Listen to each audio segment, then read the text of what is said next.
Adventures of Irvingman! Yes, it's Irvingman, strange visitor from California who came to Tacoma with powers and abilities far beyond ordinary YouTubers. Irvingman, who can change the most innocuous statement into a dumb joke, still lives in his childhood with his old TV shows, and who, disguised as Irving J. Funkelmeyer, fights a never-ending battle for laughter, music, and ad revenue. Today we begin in Perry's office where he's reaming Lois and Jimmy. He says, "You two are constantly getting into trouble and Superman has to come rescue you." You two couldn't do a thing for yourselves without his help, except maybe get yourselves killed. Suppose we did. A real front page story. There's no use discussing it. It's just not possible. Would it be worth a little raise in the pay envelopes, like that $10 you promised us 2 years ago? I promised you a raise. Yes, you did, which we never got. Perry knows a sure thing when he sees one, so he agrees. But he says, "I want to watch this whole process, so I'm going with you." This time you're going to have to promise to let us run the show. I'm afraid they've got you, Chief. You've made yourself a deal and you're stuck with it. Perry hadn't thought of that, but he agrees. Well, that's settled. Let's get our campaign started. Sure, Miss Lane. And, you keep yourself in readiness. We may be needing you. Oh, Jimmy is going to enjoy this. Of course, now they have to produce a story, and so far they don't even have a topic. What about, maybe getting the goods on a real big-time lawbreaker? That's risky, but it's good. What do you have in mind? Well, who would you say is the biggest crook in town? Mugsy Maples, I guess. You're absolutely right. So the plan is to find a way to bring him down without Superman's help. Unknown to them, Superman in his everyday guise as Clark Kent is using his super hearing to listen through the wall. Anything he hears, he'll tuck away for possible use later when they inevitably do get themselves into mortal danger. Wow, Knuckles, did you do like I said with that nosy reporter from the Gazette? I sure did, Mugsy. Right now he's taking a bath in the river. Can he swim? Not unless he can swim with 2 cement blocks on his feet. Seriously mortal danger, if that's any indication. Between now and the end of the series, we're going to see a lot of familiar faces, including our old friend Billy Nelson there and Herb Vigran as Mugsy Maples. I haven't talked about him yet, even though this was his 6th appearance on the show. He did that a lot. He appeared 11 times on Dragnet, for example. We, the viewers, didn't care because he made such an effective bad guy, the script could call him Bad Guy Number 6 and we'd be okay with it. He was born in 1910 and ultimately got a law degree. He never did anything with it, though, because he caught the acting bug and ran with it. He made it to Broadway in the 1930s and did some minor movie work, but television was made for him. He migrated to the small screen and lived happily ever after. If you look at his body of work, as well as his personal life, in which he was married once in 1952 and only his death dissolved the bond, there's much to admire and much to learn, such as how to be such an effective villain that the entire audience wants to throw you out the window right now. Well, Professor Pepperwinkle, how are you, sir? It's been a long time since you've dropped in to see me, sir. Oh, it has? That's odd. I don't remember we ever met before. Won't you sit down, sir? Oh, yes, thank you. As I said, we'll be seeing a lot of familiar faces. The professor is there with his latest invention, and spoiler, it's going to turn out to be just as absurd as the others. He really needs to take up needlepoint or something instead of inventing. That's anti-memory vapor. One whiff, and you can't remember anything that's happened in the last 15 minutes. We ask this question a lot with Professor Pepperwinkle. Why? What possible purpose can he see it serving? He says it's guaranteed to work every time, but he wants Clark to test it. Clark figures he'll be immune, but they can try it on Lois and Jimmy. They're in Perry's office right now. As I say, I don't remember how I came to invent it, but I know that it works. Wait a minute, Professor. This is a brand new conversation. You just came in. He may still be talking to Clark in his head. He explains what the spray is. Preposterous. Yes, indeed. Would anyone like to test it? No, don't squish it on me. I'll tell you what we'll do, Professor. Leave it with me. I'll have it tested, give you a full report. Thank you. Thank you very much. Thank you very much. I repeat, what good is this stuff? I have no idea what the average person is supposed to do with it. But if it works, Lois thinks they can get a story out of it. I forbid it. You're not going to fool around with any goofy inventions or Mugsy Maples. Chief, remember the agreement. No interference. According to your own rules, you could go buy yourself a Superman costume and you're still not allowed to give the orders. At Mugsy's place, he and Knuckles are getting cabin fever because they haven't pulled a job in months. Hey, wait a minute, you. Wait a minute. Where do you think you're going, huh? Oh, a wise guy. Now, look, when I ask you a question, I want a respectable answer, understand? Hello? Hello? My battery must be dead. You mean you don't know what I'm saying to you? Yes, it is nice weather. If you were born after about 1970, that thing in Jimmy's ear might not look familiar. The electronic hearing aids of the early 20th century took the form of a box receiver about the size of a transistor radio and an earplug like the one Jimmy's wearing. In order to talk on the phone, a person who wore one of those had to hold the receiver like this. The first time I saw someone do that, I was about 16 and working in my dad's real estate office. This lady came in wearing what I knew was a hearing aid, and at some point she asked to use the phone. She explained how she had to hold it and why, and I was fascinated.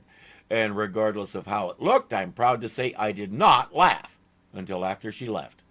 Jimmy's convincing. He's deaf and he's here to wash the windows. They can talk freely because this guy won't hear a thing. There's a finance and loan company that's always got about 50, 60,000 bucks in their safe. Hey, that sounds pretty good. What's the name of the outfit? It's the Acme Loan Company on the corner of 13th and Broadway. 14th and Broadway. Oh, yeah, thanks, that's right. Wait a minute. What size cement shoe do you wear, Jimmy? Hey, you know what Mugsy does with reporters? He doesn't do anything to me. One whiff of this anti-memory vapor, and you won't even remember I came in here. Hey, boss, dig him. Anti-memory vapor. Yeah, it's true. Watch, I'll prove it to you.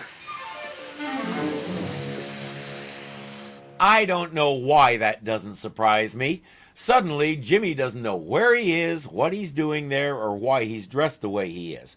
Mugsy is convinced, and now we'll see what this stuff is good for. And that means we're gonna get away with a perfect crime, not just one, but dozens of them. Yeah? We're gonna rob every big money outfit in this town, starting with the Acme Loan Company and working right up to the national banks.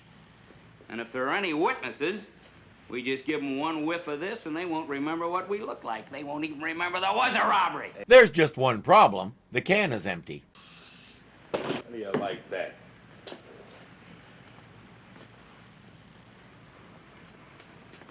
Hey, boss, wait a minute. There's something written on the bottom of this thing. Professor J.J. Pepperwinkle, 64 Hope Street, Central 42768. Well, that's convenient, and it was nice of him to include his address and phone number.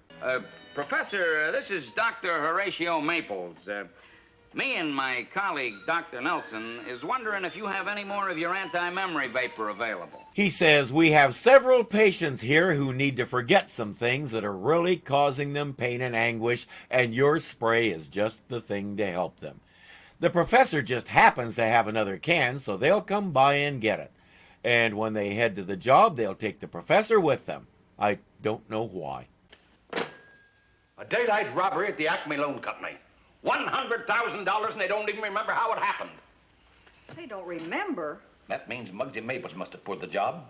He must have squirted them with that anti-memory vapor. And it's all your fault. For once, Perry is right, although Professor Pepperwinkle bears a certain amount of responsibility since he invented the stuff. Clark quietly changes to Superman and heads over to Mugsy's place to look for clues.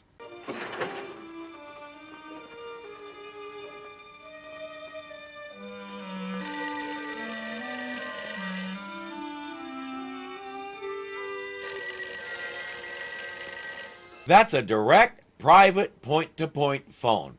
If Superman knew where the other end was, he could probably catch these guys. He also discovers the empty anti-memory vapor can and leaves. Good timing. I still say we shouldn't have come here looking for Mugsy Maples without first notifying Inspector Henderson. We're not looking for Mugsy. We're looking for evidence against him. All the more reason to have the police there so they can take charge of any evidence and make sure it's not tainted. They can also get a search warrant, so this is legal. According to the law, you guys are breaking and entering. Well, we got company. And since you're breaking and entering, he could tell Knuckles to shoot all three of you right now and it'd be justified. Superman is at Professor Pepperwinkle's place and there's nobody home. He calls Inspector Henderson. Could you meet me at Mugsy Maple's office right away, please? But it's just around the corner from headquarters. You could make it in 2 minutes. All right. Half an hour, then. Not many people can tell Superman to shut up and wait and get away with it. You can't threaten me with that gun. I'm Perry White, publisher of the Daily Planet. I'm wearing 37 layers of newsprint under this suit, and that'll stop your bullets easily. Reporters, huh? Nosy reporters, including our phony window washer friend. Okay, everybody, come on. But where are you taking us? To the country. I got a beautiful place in the country. I don't think he's impressed, Perry. Maybe you should show him some of your club membership cards. Henderson and Superman just got there, and Henderson found a big clue. Is this what you wanted to talk to me about? What's that? Lois Lane's handbag. Well, it wasn't here a little while ago. She must have been here since then. Smart, Lois. It's not hard to figure out what happened. Now they need a way to find where Maples took them. Superman thinks that private phone will do it. Pick up the receiver of this phone and just start talking. Talking to nobody? That's right. I don't care what you say. Just count from 1 to 100, but keep going. Don't stop. But why? Because by using my super hearing, I'm going to follow your voice along the wire. And sooner or later, it has to lead me to the other end of the connection, wherever that is. You know what? I'm not even going to try and talk about all the things wrong with that. I'm going to ask you to. Let's throw this open. Everybody comment, discuss among yourselves, tell me and everyone what's wrong with this picture. Have fun with it. Remember to keep it clean. I do screen comments and any with profanity are deleted. Also avoid politics and religion. I don't know how someone could squeeze those things into this, but I've seen them do it with even more obscure topics, so preemptively, don't do it. Study the scene, pull out what you know about landlines and electricity, and make fun of Superman. While you're doing that, Henderson will pick up the phone and start counting. 7, 8, 9, 10, 11. Superman was halfway to the Arctic Circle before he realized he wasn't hearing the phone line at all. He was hearing Henderson back at Mugsy's place. Okay, downstairs, Pop. I'm not going to take another step. You can't get away with this, Maples. But I am getting away with it. So far, $100,000 worth. And the prof's anti-memory vapor's gonna get us plenty more. I wonder if the professor has figured out what's really going on yet. Probably not. Oh, this is beautiful. The witnesses can't even remember who robbed them. The law's got nothing to go on. They can't even touch us. What about Superman? Chief, don't even mention his name. If Superman takes a hand in this, we'll never get that raise. Well, at least Lois has her priorities straight. Considering what these guys have in mind for them, I'm not sure how she thinks she's going to spend the extra money, or how Perry is going to make it official. Wonder who that could be. Shut up. Go get it, Knuckles. Hey, Mugsy, suppose it is Superman. If it was Superman, he wouldn't knock, he'd bust the door down. Yeah, sure, that's right. Yeah, sure, that's right.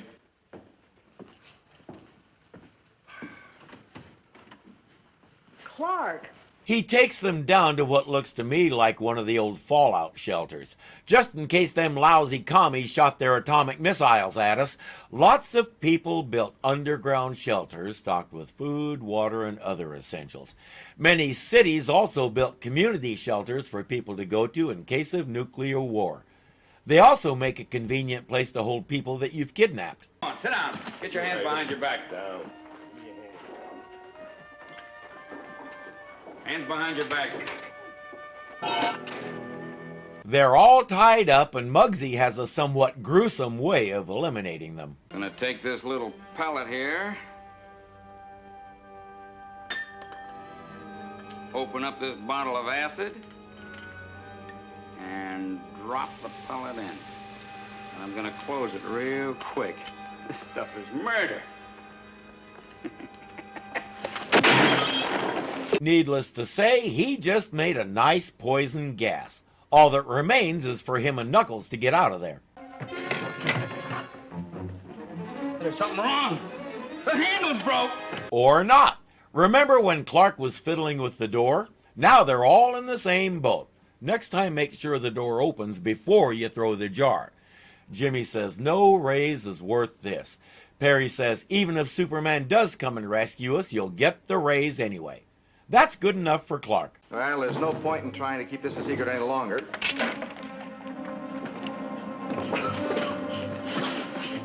I can't believe it. Mr. Kent is Superman. Okay, let's take this step by step. I think you better stay for a while, boys. Step 1 complete. I sure hope this stuff works.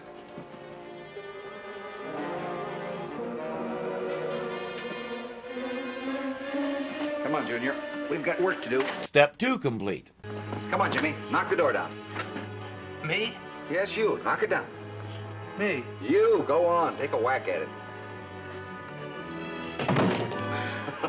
Try again now. Here we go. Step 3 complete. Step 4 complete, including reassembly of the jar. Now he's off to change back to Clark, but there's something he forgot. 712,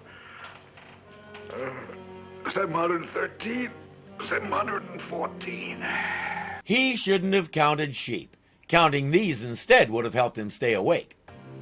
715, 716, 717. You can stop counting now, Inspector. Because of you, our friends are safe. And Mr. Maple's caught with the goods. He swears Henderson to secrecy and tells him where to pick up the bad guys with the goods in their hands. Let's face it, Chief. Superman didn't rescue us this time. I did. You? Well, like you said, Chief, let's face it. None of us remember anything after we were taken to that place in the car.